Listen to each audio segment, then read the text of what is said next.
For over 50 years, the world has wondered what really destroyed one of the most beautiful harmonies in music history. Art Garfunkel and Paul Simon, two boys from Queens who became legends, voices that blended like magic, songs that defined a generation. Then it all fell apart in bitterness and anger that lasted decades, the jealousy that ate away at their friendship, the insults traded in interviews, the reunion concerts ended in new fights.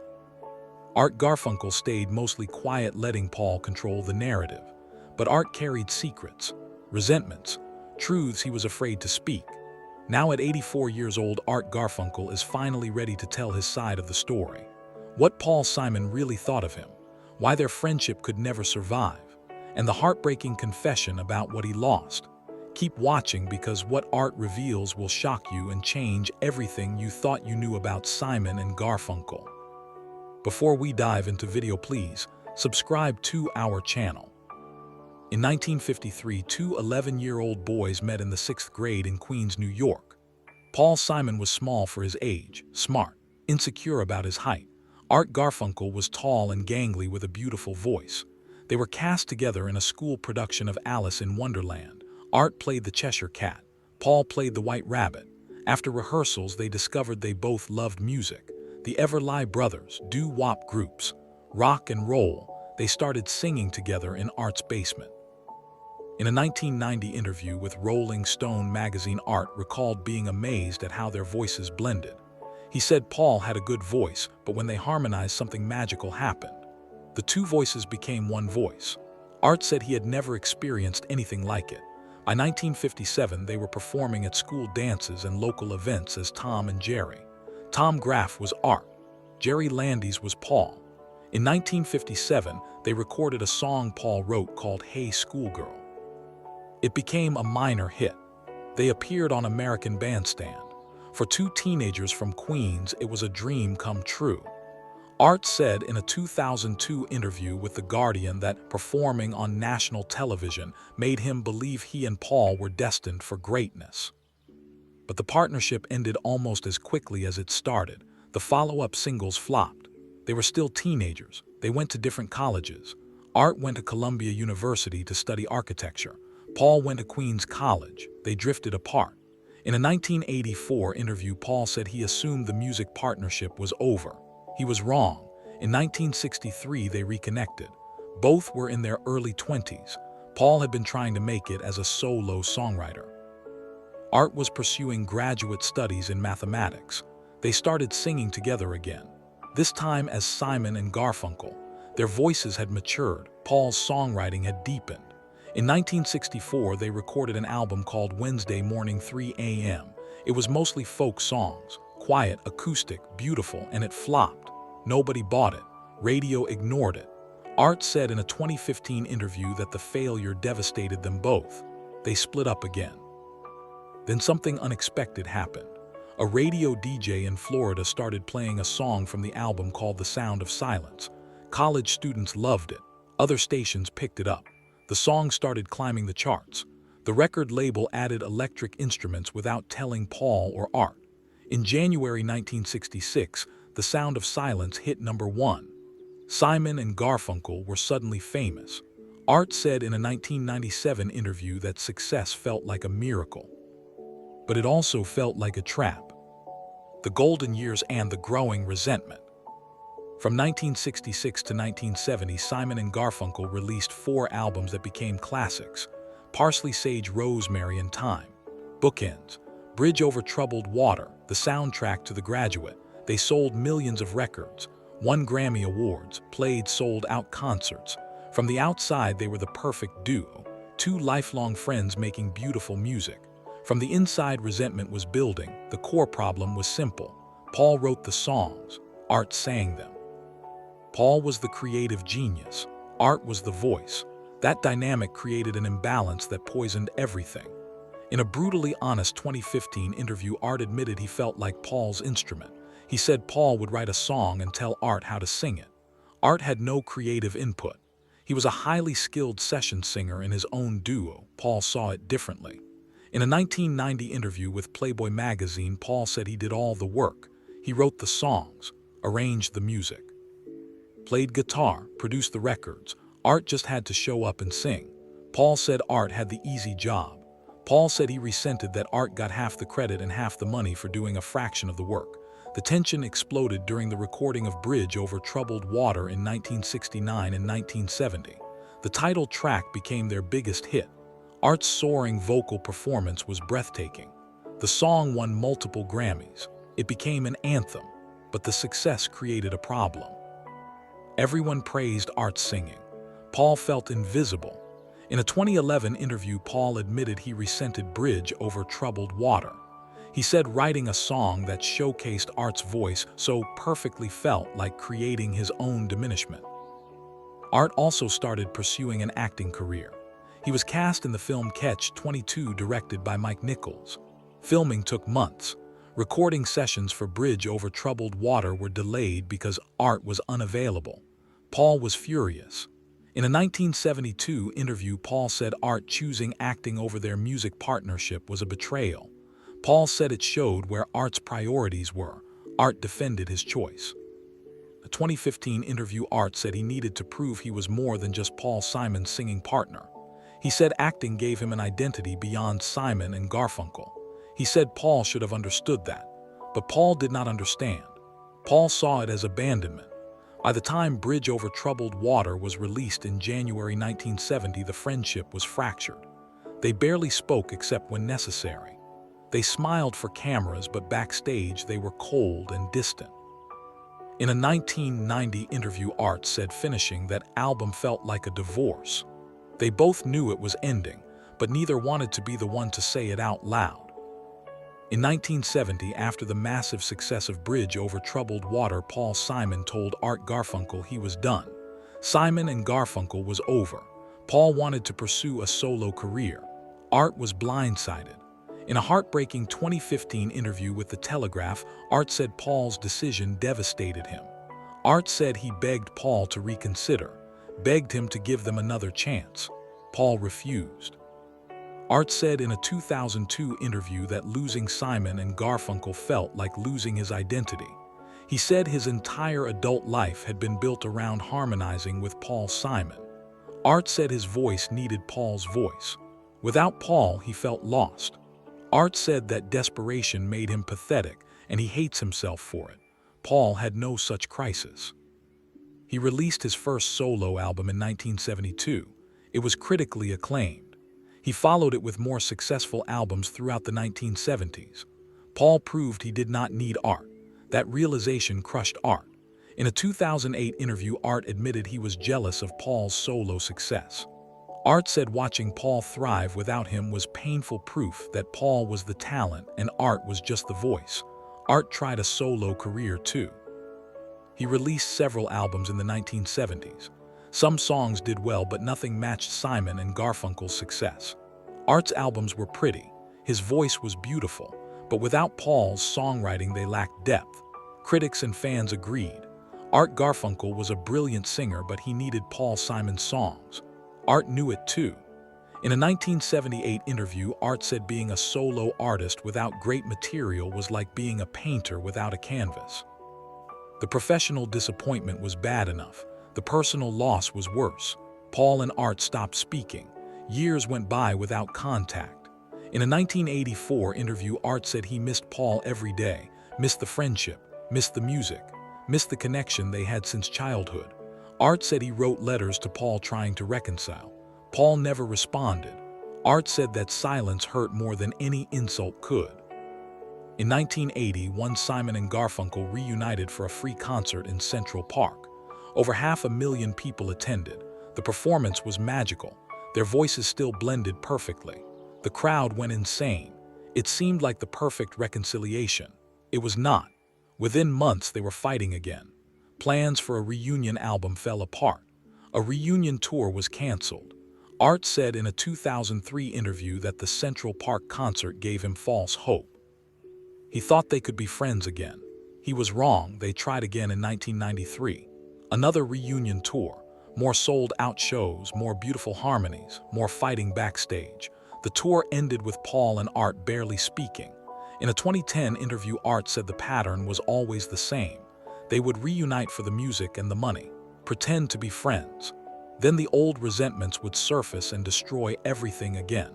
The worst reunion was in 2003. They embarked on an old friends tour. It was hugely successful. Fans loved seeing them together. But halfway through, Paul abruptly canceled the remaining dates, claiming vocal problems. Art was furious.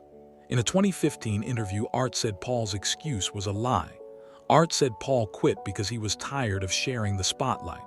Art said Paul's ego could not handle Art getting equal applause. Paul fired back. In a 2008 interview, Paul said he canceled because Art's voice was deteriorating. Paul said Art could not hit the high notes anymore. Paul said continuing the tour would have embarrassed them both. Paul said he was protecting Art's legacy.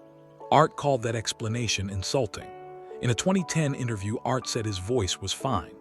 Art said Paul's real problem was that people still loved Simon and Garfunkel more than Paul Simon solo. That feud led to years of public sniping. In interviews, they would insult each other. Paul called Art a prima donna. Art called Paul a monster. In a shocking 2015 interview, Art said working with Paul was like being in a relationship with a controlling, manipulative partner. Art said Paul made him feel small and worthless. Those words made headlines.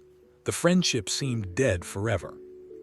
In a 2015 interview that Art now deeply regrets, he called Paul Simon multiple harsh names. The interview went viral.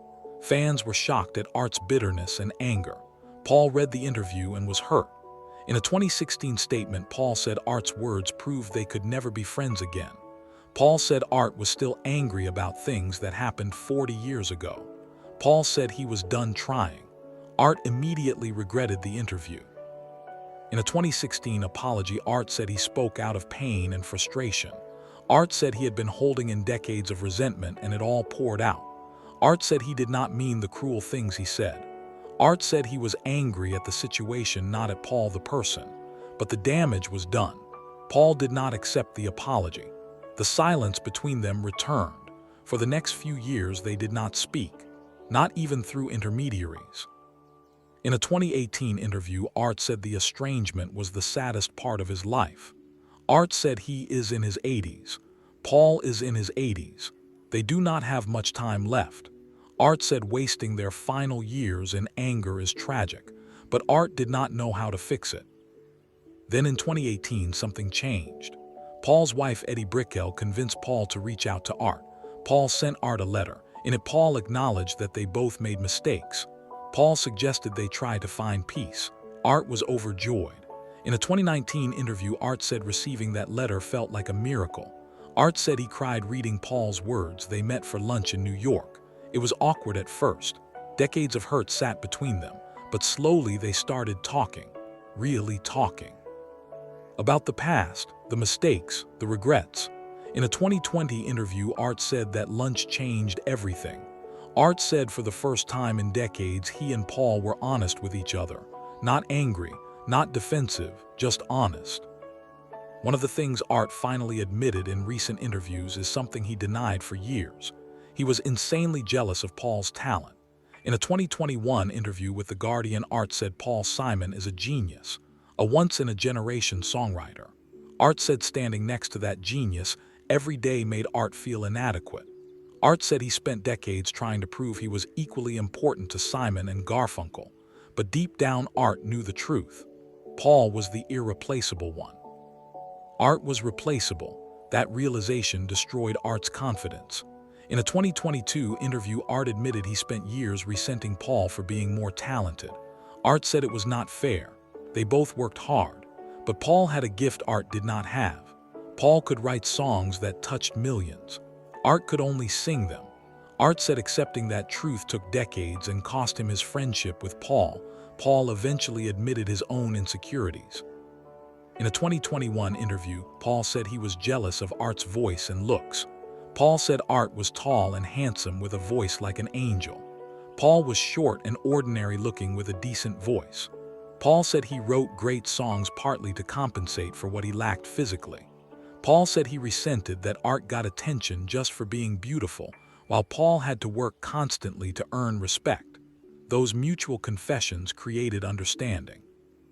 They realized they had both been jealous of each other, Both felt inadequate in different ways. Both let those feelings poison the friendship.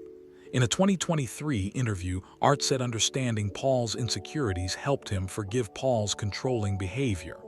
Art said Paul was not trying to diminish Art. Paul was trying to prove his own worth. Art said that makes all the difference. At 84, Art Garfunkel finally confirms the truth. Now, in 2024, at 84 years old, Art Garfunkel is reflecting on his life and relationship with Paul Simon with total honesty. In recent interviews, Art has made confessions that rewrite their story. First, Art confirms that Paul Simon was right about most things. In a 2024 interview with Rolling Stone, Art said Paul was right to go solo. Paul was right that Art treated acting as more important than their music. Paul was right that Art was difficult to work with. Art said admitting Paul was right is humbling but liberating. Art said he wasted decades being defensive when he should have been reflective. Second, Art confirms that he needed Paul more than Paul needed him. Art said in a recent podcast that without Paul's songs, Art would have been a good singer with a mediocre career. Art said Paul gave him the material that made him legendary. Art said he should have been more grateful.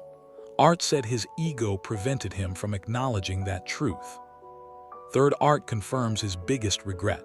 He wishes he had supported Paul more. In a 2024 interview, Art said when Paul wanted to try new musical directions, Art resisted. When Paul wanted credit for his work, Art felt threatened. Art said he made everything about himself when it should have been about the partnership. Art said his selfishness contributed to the breakup. Fourth, Art reveals what he really thinks about Paul Simon. Art says Paul is the most talented person he ever met. Art says working with Paul was the greatest honor of his life. Art says every success he had came from being Paul's partner. Art says he loves Paul, not just as a collaborator but as a brother. Art says losing that relationship was the biggest loss of his life. Most importantly, Art confirms what he learned. He learned that ego destroys everything. He learned that jealousy is poison. He learned that friendship is more important than fame. He learned that saying "I am sorry" is not weakness. Art said those lessons came too late to save Simon and Garfunkel, but they saved him as a person. Art also reveals his final wish. He wants to sing with Paul one more time, not for money or publicity, just the two of them, two old men singing in a room. Art said their voices might not blend like they used to, but it would not matter. Art said he just wants to harmonize with his oldest friend before it is too late. Today at 84, Art Garfunkel still performs occasionally, though his voice is not what it once was. He has accepted that. He reads voraciously. He walks across America for exercise and meditation. He has found peace in a life beyond the spotlight, but he thinks about Paul Simon every day. Art says now that Simon and Garfunkel was lightning in a bottle, two boys from Queens who created something magical. Art says the music they made together is his legacy, not his solo work, not his acting. Simon and Garfunkel. Art says he is proud of that, grateful for it. Even with all the pain, it was worth it. Art also says he has forgiven Paul for everything, every slight, every insult, every rejection. Art says holding grudges at 84 is pointless. Life is too short. Art says he hopes Paul has forgiven him too. Art says whether they ever sing together again or not, he wants Paul to know he is loved and appreciated. When asked what he wants people to know about Paul Simon, Art always says the same thing. Paul is a genius, a master songwriter, one of the greatest artists of all time. Art says being Paul's partner was the privilege of his life. Art says if he could go back, he would change how he handled things, but he would not change the partnership itself. It was perfect even when it was painful. What Art Garfunkel confirms at 84 is a truth about pride and regret. He let his ego and insecurity destroy the most important relationship of his life. He spent decades competing with Paul instead of celebrating him. He said hurtful things he can never take back. He wasted precious years being angry instead of grateful. But Art also confirms something beautiful. Real friendship can survive anything. He and Paul are talking again, not like they used to, but talking. That is enough. Art says reconciliation does not erase the past, it just makes peace with it. The lesson Art wants people to take from his story is simple. Do not let pride destroy love. Do not let jealousy poison friendship. Do not wait until you are 84 to say I am sorry and I love you. Say it now. Say it often, because time runs out, voices fade, friends die, and all you are left with is regret or gratitude. Art chose gratitude, finally, and it saved him. At 84, Art Garfunkel finally confirms the truth about Paul Simon. Paul was the genius, the leader, the irreplaceable one, and Art was lucky. Lucky to stand next to that genius. Lucky to blend his voice with Paul's vision. Lucky to be part of something bigger than himself. That is the truth Art tells, and it is humble and honest and heartbreakingly real.